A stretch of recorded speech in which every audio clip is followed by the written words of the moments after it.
See, first of all, I'm very grateful. Azadi Ka Amrut Mahotsav on that occasion. This museum also is being inaugurated at the hands of the Honorable Finance Minister, Srimati Nirmala Sitharamanji, tomorrow. As a curtain raiser, you should also know something what is happening. People of Goa should know, the country should know. I just want to say one thing. The evolution of taxes, how it started, right from the SALT Act, ultimately culminating into one nation, one tax, the new regime of indirect taxation, which is GST. All that is going to be depicted here. Now, why this museum in Goa? As you know, Goa is a tourism state. I call it the best preferred destination in the world or in India, preferred by all tourists who come here. It is but appropriate. Uh, they have they are having this museum here, the only museum of its kind in the country. Oh, So I must compliment the finance ministry. I must compliment Srimati Nirmala Sitharamanji for having taken this decision. Ultimately, what you do for the people, you should showcase. It should not that be in the public domain that taxation, you're taxing the people, grabbing from their pockets to accrue income to the government. There are so many things that have been done, is being done, and it will be done in the future. To introduce this reform was one of the greatest steps taken by the tallest leader in the country, Shri Narendra Modi ji, introducing on 1st July 2017 in the precincts of Parliament, launching of GST.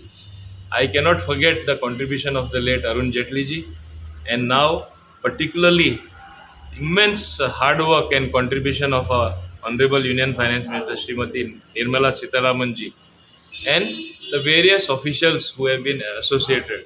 At the moment, of course, I have Mr. Yogendra Garg who was explaining to you just now. I don't want to say too many things about the museum because that will be like putting beforehand before even the inauguration. But one thing I will tell you, oh, there is something connected with Goa. Like there have been so many smuggling cases. What was caught, how it was caught, how it was hidden. Some of those things you will get to see and much more perhaps. And there will be upgradation in due course of time, just as everything else gets upgraded. So wait for tomorrow. I can tell you so many things that way. But it is not the question of only taxation, like what Mr. Garg was telling, and rightly so. I did not want to say so much. Even their contribution is there in wildlife, their contribution is there as far as society is concerned. You'll ask me how? Stopping of drugs, is that not a contribution? Stopping of smuggling of drugs or catching drug people, this is also a great contribution. All this will be explained to you how the department works sir, for the oh, people in its real sense. It's not only collecting the money as taxes. It is much, much more. Wait until tomorrow. आयज फाल्यां निर्मला जेन्ना finance minister येता न्ही ह्या टायमार तुमी जीएसटीचे मेंबरूय आसा सो कितली specially when your efforts have been put up in getting GST revenue and everything in for the state of Goa. See, I don't want to talk about myself, what is my contribution. The nation knows and everyone knows. You can ask Mr. Garg what is my contribution, but I'm only happy and I want to highlight one point. One point, which Mr. Garg also will bear with me.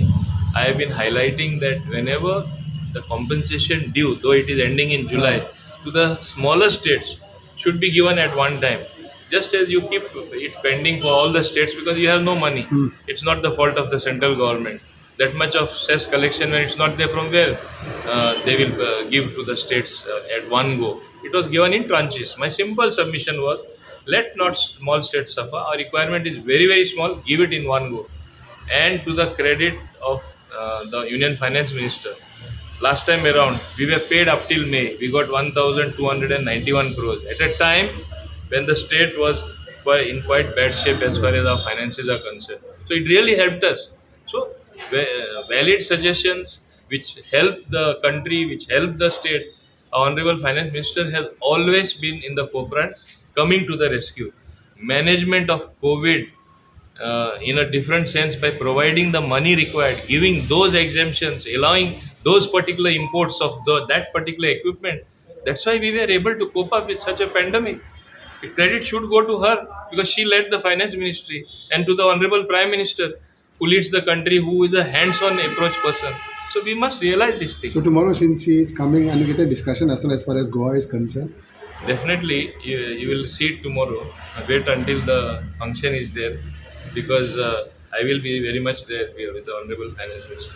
Right from the time of receiving her and thereafter for the program, I will be part of there.